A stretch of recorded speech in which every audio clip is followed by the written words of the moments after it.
Salut Philippe. Hey, premièrement, je veux juste te remercier parce que grâce à toi, on est Schema Business School, il y a un symposium aujourd'hui sur l'intelligence artificielle en éducation.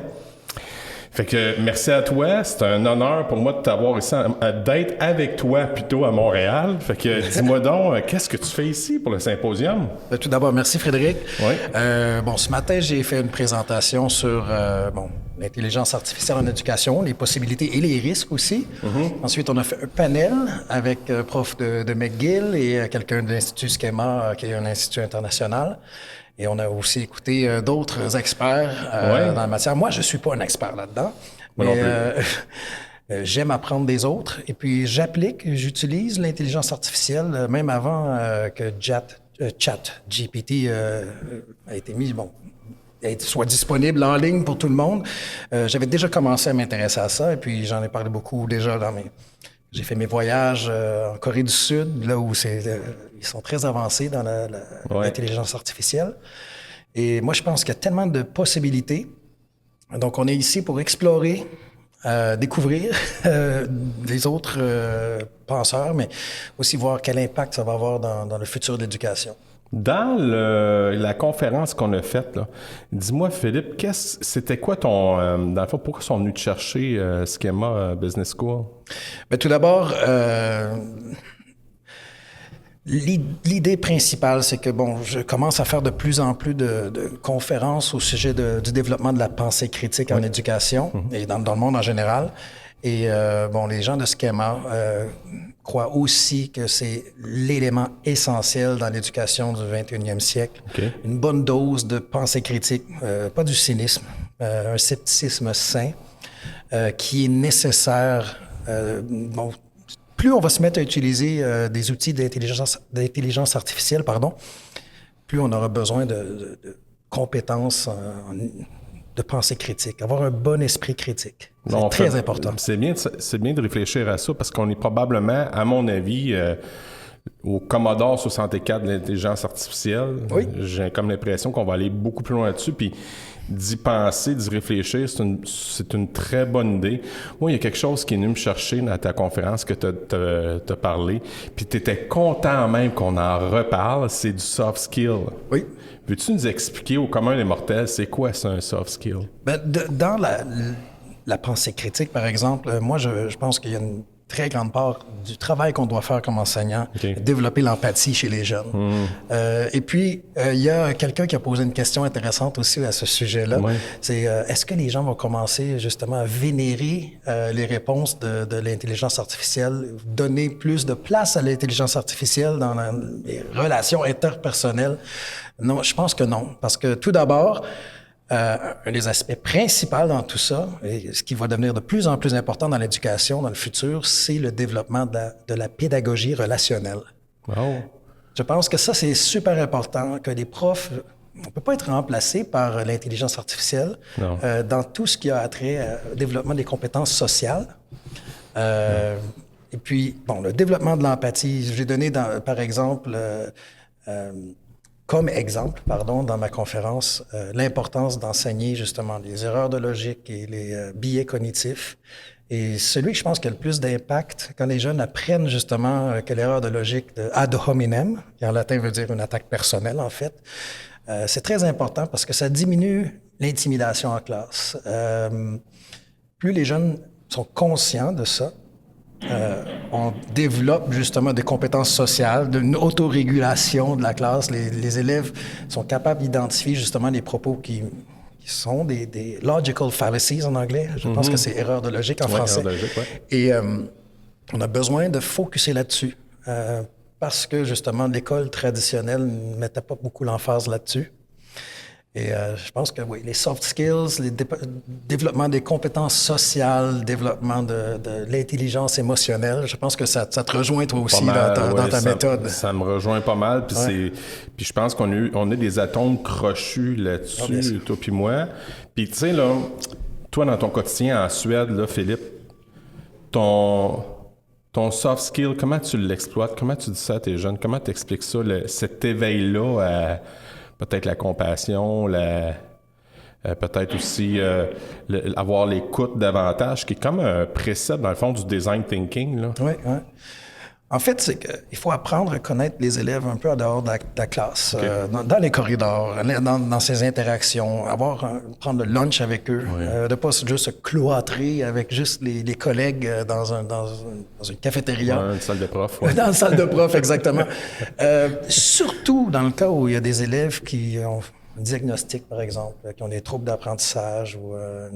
troubles spectre d'autisme, peut-être. Oui, exactement, ou TDAH, des choses comme ça. C'est là où on a vraiment besoin de passer du temps pour identifier, tout le monde a des passions, tout le monde a des intérêts. Plus on en connaît sur l'individu, plus on est capable d'adapter, de modifier, de faire une individualisation de l'enseignement. Et là, on va rejoindre tout le monde. Et personne n'est laissé pour compte. Tout le monde a avantage. Ensuite, quand on voit ce qui fonctionne avec les élèves qui ont des besoins particuliers comme ça, on réalise qu'en appliquant ça fonctionne avec tout le monde. Okay. Donc, si c'est bon pour un, c'est bon pour tous. Oui, oui, oui. Et personne ne se sent pointé du doigt, par exemple, lui a le droit à avoir plus de temps pour son test, c'est injuste. On est capable justement de créer cette atmosphère-là où, non, c'est normal, cette personne-là a le droit d'avoir ces adaptations-là. Je pense en suédois, anpassningar. Je pense que c'est le bon terme en français, c'est adaptation. Oui, l'adaptation. Donc, ça ne crée pas d'injustice ou de sentiment d'injustice, parce qu'on sait très bien que les jeunes ont un sens de la justice un peu trop développé parfois. Assez, oui, je veux dire, dans mon quotidien, ça y va assez fort, mais tu sais, quand on règle ça, dans le fond, quand on fait une bonne écoute, puis justement, comme tu l'as si bien dit, s'intéresser aux jeunes, puis être présent même dans les récréations ou sur l'heure du dîner, mais tu commences à comprendre le jeune, je pense que tu peux être un peu plus adéquat dans tes méthodes, disons, de gestion de classe, là, ça se peut, hein? Absolument, oui. Ouais. On peut personnaliser. Ah ouais. Et puis, c'est une des choses que l'intelligence artificielle va peut-être nous aider à faire aussi, à identifier. Parce qu'au départ, quand on apprend à connaître des élèves, ça prend quand même quelques mois avant vraiment de savoir, d'évaluer les connaissances. Là, je pense encore en suédois. C'est correct, faites-en pas. Parce que tout le monde arrive avec des connaissances préalables. Oui, oui. Et puis, d'identifier juste ça. Au lieu de perdre du temps à essayer de réexpliquer des choses que les élèves ont déjà compris, l'intelligence artificielle va peut-être être capable de faire un diagnostic, de vraiment identifier les besoins de développement des élèves pour les connaissances. Mais moi, je veux mettre l'emphase encore sur le soft skill, pas juste des connaissances, mais le savoir-faire. Le savoir-faire, c'est aussi important que les connaissances. Je pense que la mémorisation par cœur, comme on faisait à l'époque, quand nous, on était à l'école, ça n'a plus vraiment sa place aujourd'hui parce qu'avec la mer d'informations qui est disponible en ligne maintenant, c'est beaucoup plus important de savoir faire la part des choses et puis de savoir quelles sont les sources qui sont fiables, raisonnables, plutôt que de se bourrer le crâne à se souvenir de plein de choses. C'est encore important d'avoir des connaissances. Si on veut évaluer la qualité des sources, il faut avoir des connaissances. Oui. Mais je pense que le savoir-faire, identifier, évaluer la qualité des sources, c'est beaucoup plus important aujourd'hui que ce l'était à notre époque. Mais toi, tu viens de faire un beau parallèle avec l'intelligence artificielle, puis avec le soft skill, oui. Maintenant, dans le savoir-être, y a-t-il un lien à faire avec l'intelligence artificielle, à ton avis? Oui, parce que malheureusement, on se rend compte qu'il y a eu un bel exemple aujourd'hui de quelqu'un qui disait qu'il voulait écrire un message à son fils pour le féliciter de quelque chose. Et il a décidé d'aller sur ChatGPT et a commencé à rédiger. Et puis parfois, ça va... je pense que c'était, par exemple, l'intelligence artificielle peut suggérer des mots, quel serait le prochain mot. Et lui, il avait commencé à écrire à son fils en disant qu'il était content. Et l'intelligence artificielle avait suggéré de dire « Je suis fier de toi ». Et là, il s'est réveillé en se disant « L'intelligence artificielle a été plus sensible, plus connectée à ses émotions. » Même si ce n'est pas des émotions, on sait que c'est des algorithmes.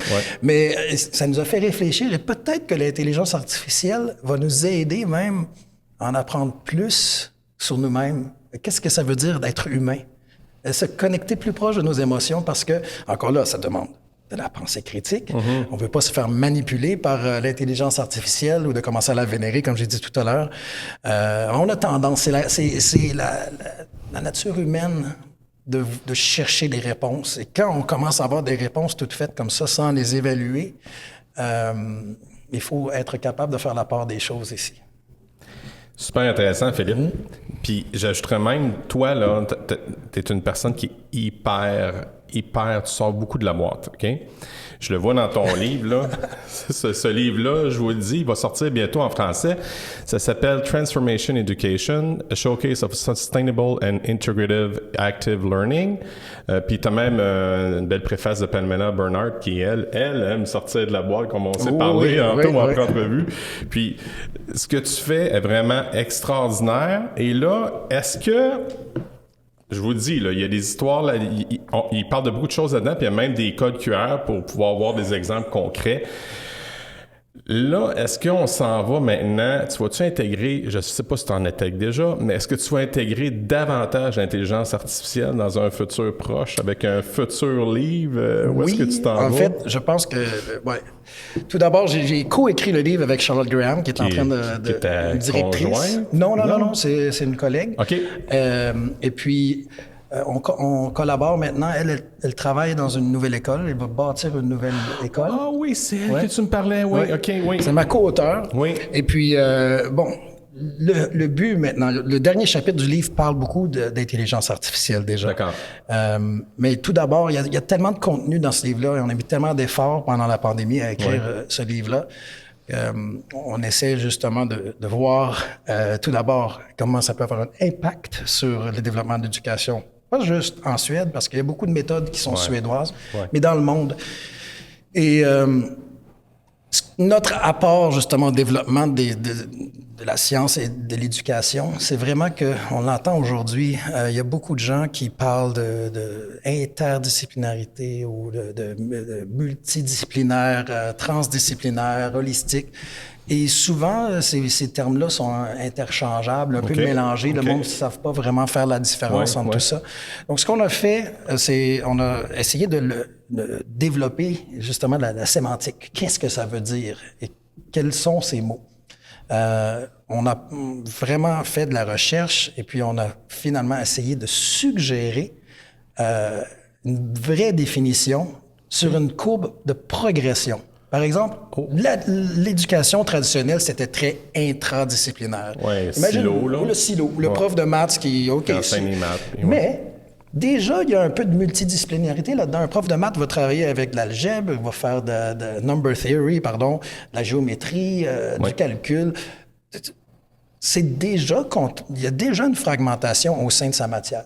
Le prochaine étape, le monde parle de multidisciplinarité. Ça, c'est un peu comme les programmes IB, International Bachelorette, où ils vont, pour trouver un thème, tout le monde va travailler sur le thème, mais il n'y aura pas vraiment de collaboration directe, de co-évaluation, de co-planification. Tout le monde parle de, par exemple, le thème, ça va être,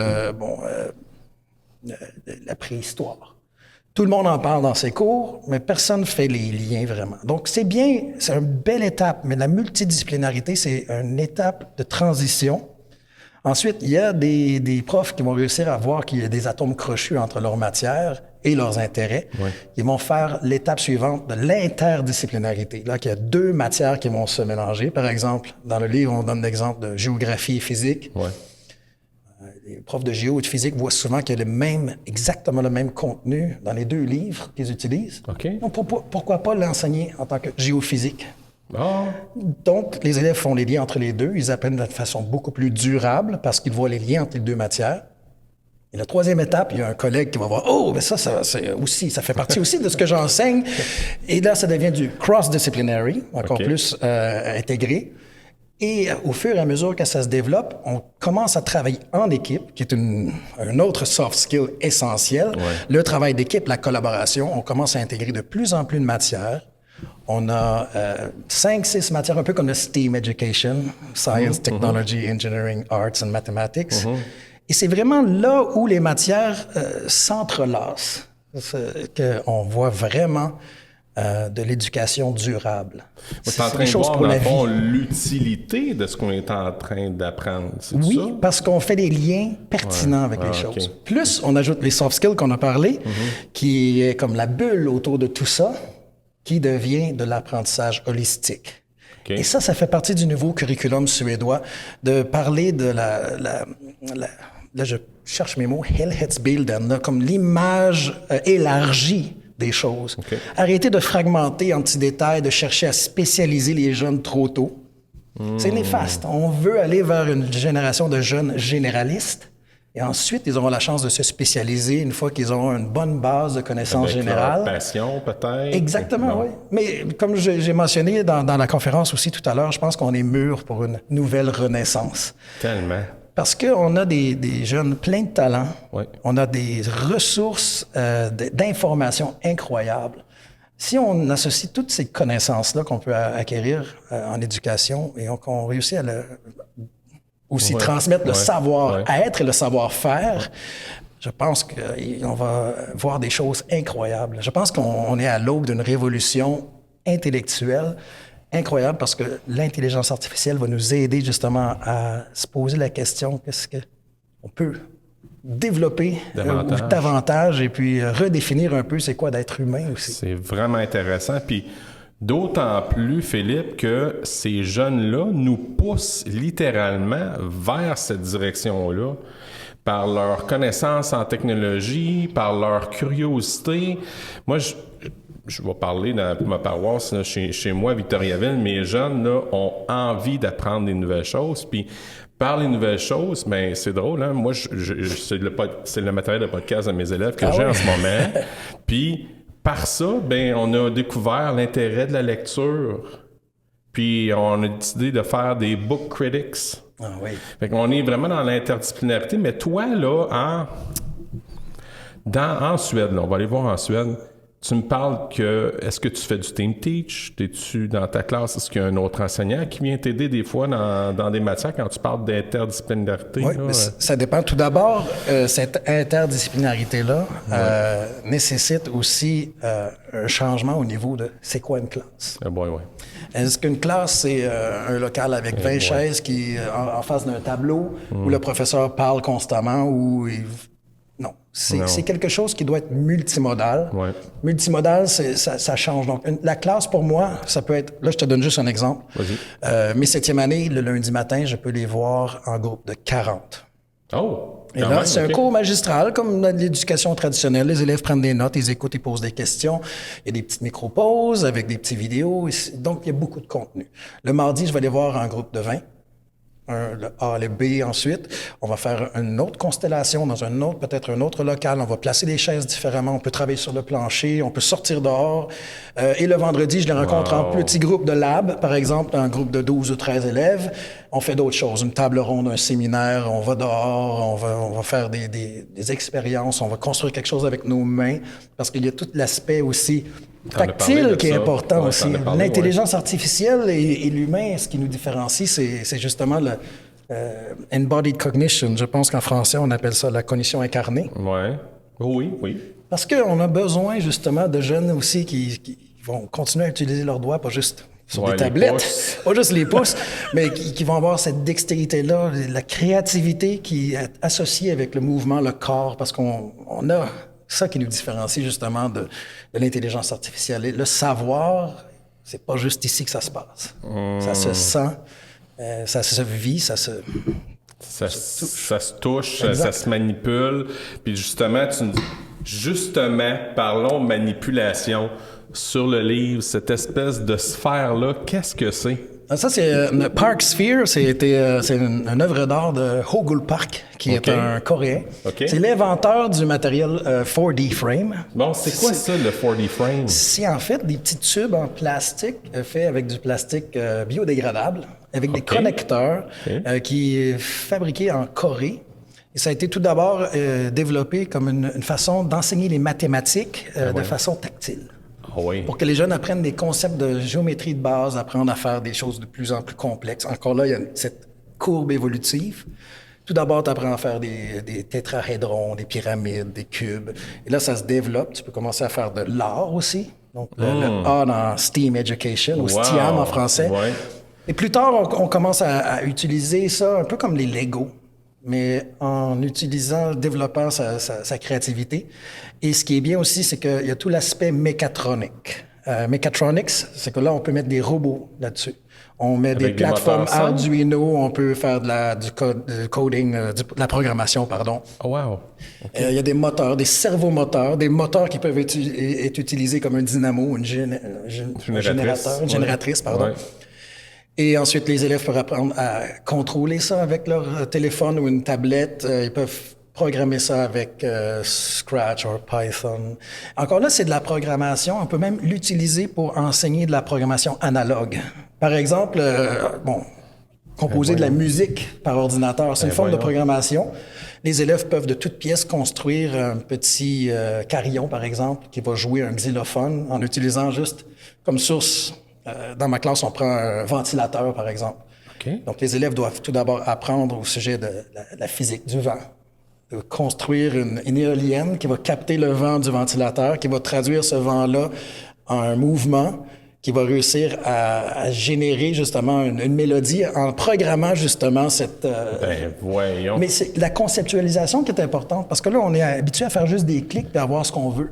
Mais quand on retourne à la base, c'est quoi de la programmation au départ? C'est justement de créer des séquences. Mais quand les jeunes le font avec leurs mains, ils le vivent, ils l'apprennent d'une façon beaucoup plus durable, puis ça augmente leur niveau de compréhension de ces principes-là. Donc, le but, c'est aussi, par exemple, d'utiliser du matériel comme ça pour ancrer les connaissances à long terme, en créant une expérience. Moi, je suis pour l'expérientiel. Je veux que les élèves vivent l'éducation.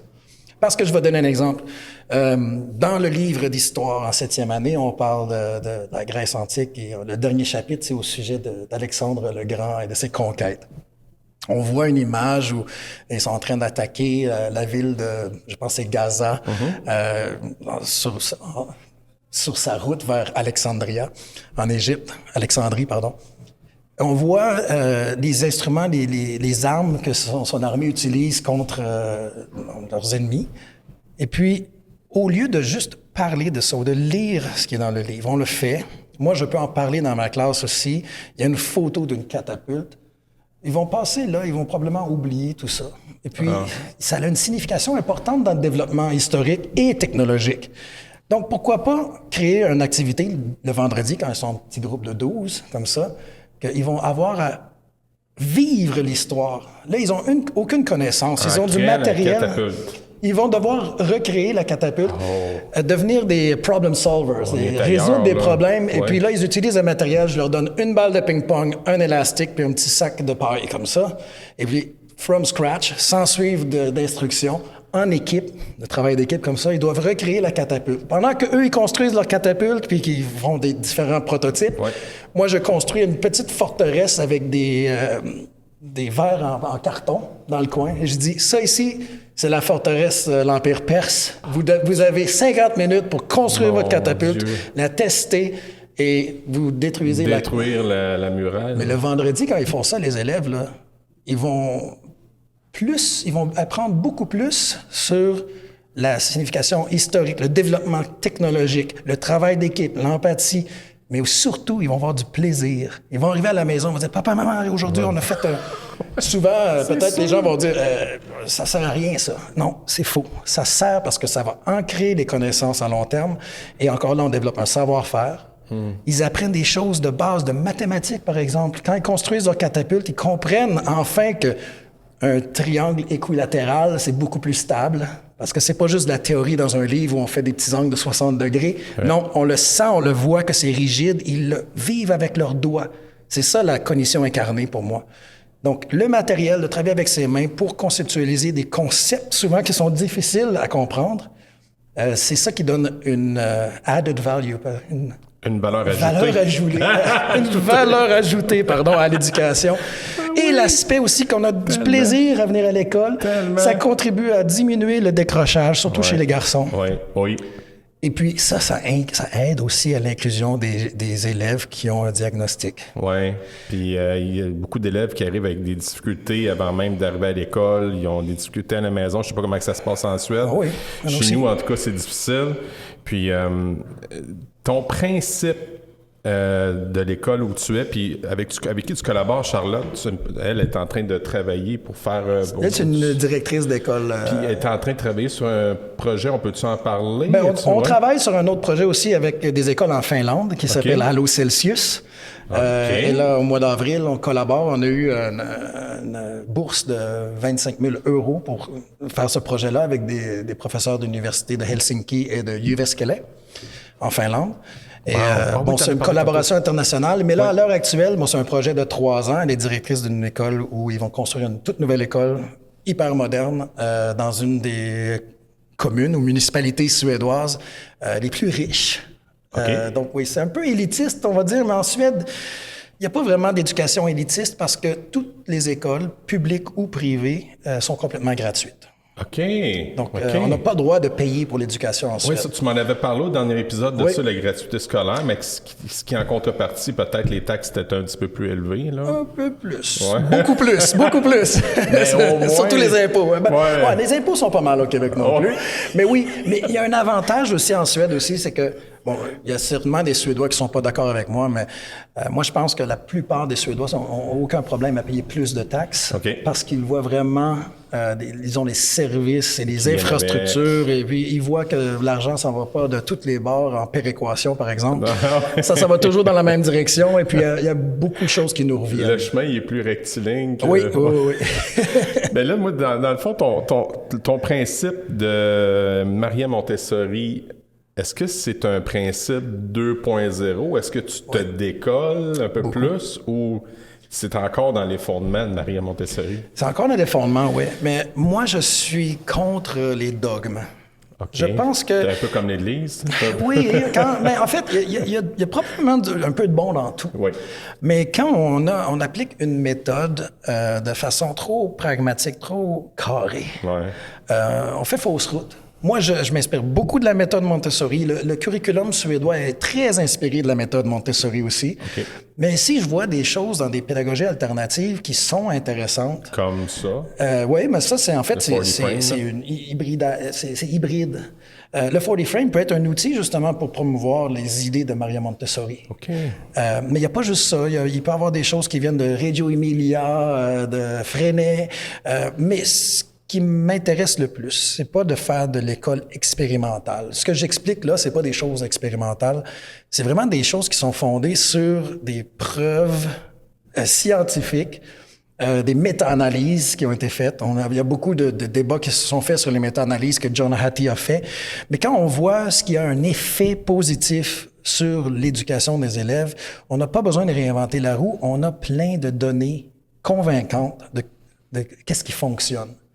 Donc, moi, j'ai rien inventé vraiment. J'ai juste appliqué les choses qui fonctionnent le mieux chez mes élèves en trouvant de l'inspiration, un peu de la Corée, un peu du Canada, d'un peu partout. Qu'est-ce qui fonctionne sans stresser trop les élèves, sans causer de conflits ou de m'assurer qu'ils vont réussir à couvrir toutes les parties du contenu central du curriculum suédois. D'accord.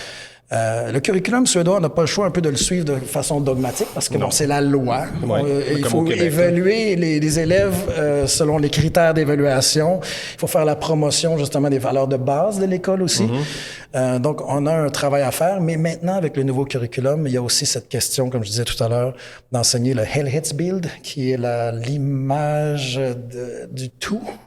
Donc, le holistique. Essayer justement de créer quelque chose qui est beaucoup plus... Global, exactement. L'enseignement global et des compétences transversales. Philippe Longchamp, on s'en va où dans 5 ans? Je sais pas. Qu'est-ce que toi, t'en penses? Je sais pas. Moi, je sais juste que je suis pourri à faire des prédictions pour l'avenir. Et puis, l'histoire nous montre qu'on n'a jamais été très bon pour faire des prédictions pour l'avenir. C'est vrai. J'ai de la misère à prédire ce qui va se passer dans 2 semaines. Surtout en éducation, ça change tellement vite. Mais moi aussi, je suis un optimiste. Un réaliste aussi. Je suis conscient des dangers qui nous guettent, mais je pense qu'on a une génération de jeunes absolument brillants. Moi, je regarde des jeunes de 13, 14, 15 ans aujourd'hui. Je ne sais pas, tes élèves ont peut-être le même âge. Moi, ils ont 11 et 12 ans. Encore mieux, encore mieux. Ouais. C'est du monde qui sont capables de think outside the box. Ouais. Ils ont une imagination incroyable, ils ont une créativité.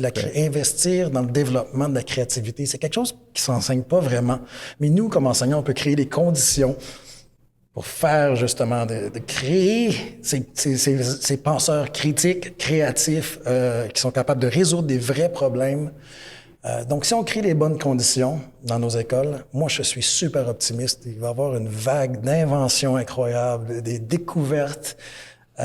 Et puis, on ne sait pas ce que ces jeunes-là vont faire quand ils vont avoir notre âge. Ils vont probablement créer eux-mêmes leur propre emploi du futur. Il y avait la même chose. Je ne sais pas si tu te rappelles, au secondaire, ils nous disaient qu'il y avait un paquet d'emplois qu'ils ne connaissaient pas à l'époque, dans les années 90, qu'on vit aujourd'hui. Puis ils nous disaient, bon, on ne sait pas ce que vous allez faire vraiment comme travail. Moi, j'avais suivi tout le training pour développer des photos, des négatifs de photos, puis les imprimer. À quoi ça sert aujourd'hui? Oui, on en voit presque plus. Du Kodak Color, puis des films du 35 mm. À quoi ça sert aujourd'hui? Mais ça, C'était il y a pas si longtemps que ça. Fait que, c'est pour ça que c'est difficile de se projeter dans le futur. Mais ton travail, toi, à titre d'enseignant, si je dresse un portrait de l'employabilité, ce qui manque d'enseignants en Suède, un peu comme au Québec. On a une pénurie, On vit-tu le même problème? Ça se ressemble, oui. C'est pas très attrayant. Les salaires sont pas attrayants. Le statut, c'est pas super intéressant. Je pense qu'en Corée, ils n'ont pas ce problème-là. Le statut de l'enseignant est beaucoup plus élevé. En Finlande aussi. En Finlande aussi, ça demande d'avoir au moins une maîtrise pour devenir enseignant. Donc, oui, c'est valorisé, mais il y a un prix à payer pour ça. On veut quand même que nos enseignants aient une bonne éducation. Et là, moi, j'ai fait le constat aujourd'hui qu'il y a un grand besoin de développer, de faire du développement de compétences continues au sein du corps professoral, surtout en matière de pensée critique. Ouais. On le voit surtout le besoin là avec ce qui s'est passé pendant la pandémie.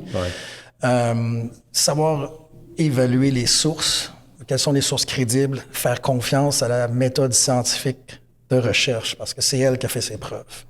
On veut que les jeunes et les adultes développent justement leur vision du monde, une vision du monde qui est fondée sur des faits vérifiables plutôt que sur des opinions. Et ça m'inquiète beaucoup de voir que des jeunes de 15 ans dans les pays de l'OCDE, les pays les plus développés du monde, il y en a seulement 9% qui sont capables de faire la différence entre des faits et des opinions. T'en as parlé à la conférence tantôt. C'est alarmant, ça. C'est d'autant plus alarmant. Ce que tu as même mentionné, c'était imaginer maintenant les parents. Oui, aussi, peut-être. Ouais. Mais je pense qu'on regarde ça aussi, ce qui est populaire parfois même sur TikTok ou Instagram, ces choses-là. C'est pas des choses qui sont nécessairement difficiles à comprendre. C'est des choses qui sont faciles à comprendre. C'est des petits clips de 15 secondes qui sont convaincants, mais qui sont pas nécessairement vrais. C'est souvent la personne qui le dit et c'est pas nécessairement... de la désinformation, mais souvent, ça peut être de la mésinformation. On partage quelque chose sans le savoir que c'est faux. Et ça se propage comme un feu de paille et ça devient une partie, justement, de la culture populaire. Mais en fait, moi, je pense que ça crée des dommages. Et on le voit avec certains ados qui croient, qui adoptent des opinions de personnes comme Andrew Tate, par exemple. Où est-ce qu'on s'en va? C'est dommage. Où est-ce qu'on s'en va avec ça? Je pense que les enseignants, en montrant un peu la pensée critique, il y a peut-être une lumière au bout du tunnel. Là. Oui. On va espérer du positif. Tu disais que tu étais une personne optimiste. Moi aussi, je le suis par le fait même. Puis, je te trouve chanceux. Pourquoi je te pose cette question-là tantôt avec la situation d'employabilité en Suède, c'est que tu es quand même parti de la Suède pour venir faire des conférences. Fait que dans le fond, l'école a accepté ce détachement-là pendant quelques jours. Ils investissent, ils croient beaucoup en toi pour te laisser comme ça partir, aller voir ailleurs? Ou... Non, j'ai pris... c'est pas des journées de congé que j'ai pris. En fait, j'ai travaillé pendant la relâche. J'ai fait les cours pour les élèves qui risquaient d'échouer des matières. Donc, j'ai travaillé de façon pas rétroactive, mais c'est quoi le contraire? J'ai travaillé d'avance pendant les vacances des classes neige, que je pense que vous appelez ça au Québec. La semaine de relâche. La semaine de relâche. Donc, j'ai travaillé avec les élèves les journées que je manque pour venir ici maintenant. OK. Oui, c'est flexibilité, mais aussi, ça aide le fait que je suis chef d'équipe pour le département Hawks-Tardiette, qui est toute la 7e à 9e année. Et puis, j'ai trouvé un bon substitut, un bon remplaçant pour moi qui couvre mes classes pendant que je suis parti. Excellent. Et donc, j'ai travaillé lundi, j'ai pris l'avion mardi, puis là, je retourne dimanche. En fait, samedi soir. Non, je suis pas longtemps.